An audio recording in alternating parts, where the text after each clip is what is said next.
Ima Leisem Inat Loishang na Senduna Nongpok Jungu Thong Maitei Laikol Thalo Sepilok Seloi Langmai Chungda Leiba Lai Oiba Panthoge Isai Konungda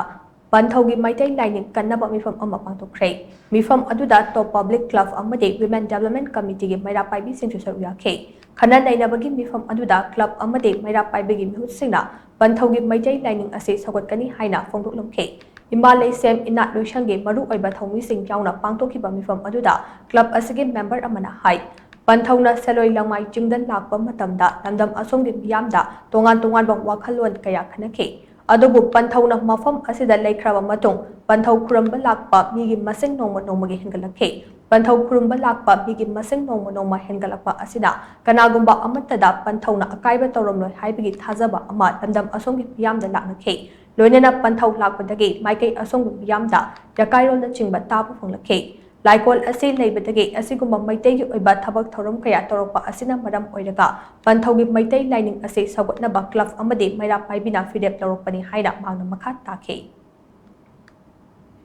Panthogi Ahoy Yakairol ni Pajesi Tatagi Ahoy Si Nuaiba Anak Relation Komeleka Siap Nuaiba Atu Masata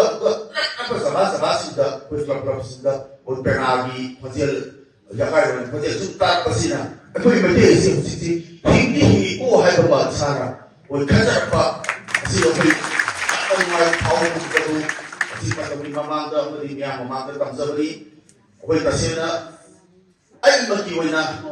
Ay Pasagsabi na Asina Mayam na ganun pampiyo Hyderabad Kaya mo na Hyderabad Ano Mayam na Apoy na Pati ang pampiba